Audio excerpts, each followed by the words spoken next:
Assalamualaikum warahmatullahi wabarakatuh. Baiklah, Des akan jawab pertanyaan nomor 1, yaitu perbedaan mendasar antara teknik pemisahan senyawa bioaktif secara konvensional dan non-konvensional adalah proses atau cara melakukan ekstraksinya. Ekstraksi konvensional masih sederhana, sedangkan untuk metode ekstraksi non-konvensional sudah menggunakan teknologi yang canggih. Yang kedua yaitu efisiensi waktu. Dalam mengekstraksi dengan menggunakan metode konvensional, waktu yang digunakan atau waktu yang diperlukan lebih lama dibandingkan dengan metode non-konvensional. Selanjutnya yaitu pada ekstraksi konvensional masih menggunakan pelarut organik dengan volume yang cukup banyak yang dapat mencemari lingkungan. Sedangkan untuk metode ekstraksi non-konvensional lebih sedikit penggunaan pelarutnya. Yang keempat yaitu biaya pada metode non-konvensional lebih mahal dibandingkan dengan ekstraksi menggunakan metode konvensional. Yang terakhir yaitu hasil dari ekstrak pada metode non-konvensional biasanya akan lebih berkualitas atau lebih baik dari metode ekstraksi konvensional.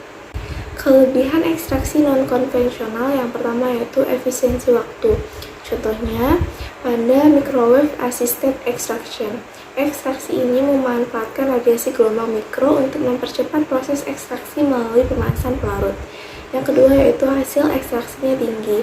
Contohnya ultrasound assisted extraction. Ekstraksi ini menggunakan gelombang ultrasound untuk merusak dinding sel tanaman sehingga meningkatkan kemampuan pelarut masuk menembus ke dalam sel dan akhirnya hasil ekstraksi akan lebih tinggi atau lebih banyak. Yang terakhir yaitu pelarut yang digunakan lebih sedikit atau ramah lingkungan. Contohnya supercritical fluid extraction. Hanya menggunakan pelarut superkritis atau karbon dioksida yang diberi tekanan dan suhu kritis. Selanjutnya itu untuk kelebihan ekstraksi konvensional. Yang pertama, alat yang digunakan mudah didapat. Contohnya pada ekstraksi dengan menggunakan metode infusa, alat-alatnya dapat dengan mudah ditemukan dan dapat dirakit sendiri. Yang kedua yaitu biaya operasionalnya relatif rendah. Contohnya pada ekstraksi dengan metode perkolasi. Alat-alat yang digunakan pada ekstraksi ini relatif murah, sederhana, serta dapat ditemukan di laboratorium yang menjadikan biaya operasionalnya rendah. Yang terakhir yaitu teknik pengerjaannya relatif sederhana dan mudah dilakukan. Contohnya yaitu maserasi. Pengerjaannya hanya dengan berendam tanaman saja dan tidak membutuhkan teknik khusus dalam mengerjakannya. Untuk kekurangan ekstraksi non-konvensional yang pertama yaitu alat yang digunakan mahal. Rata-rata semua ekstraksi non-konvensional memiliki biaya yang mahal dalam operasionalnya seperti supercritical fluid extraction, ultrasound assisted extraction, maupun microwave assisted extraction. Yang kedua, hanya dapat mengekstraksi senyawa spesifik saja.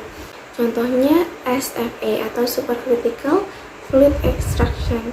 Hanya dapat mengekstraksi senyawa dari tanaman yang tahan terhadap suhu dan tekanan yang tinggi.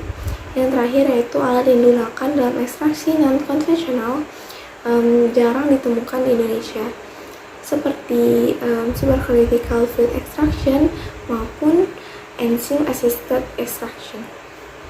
Untuk kekurangan ekstraksi konvensional, yang pertama yaitu membutuhkan waktu yang lama.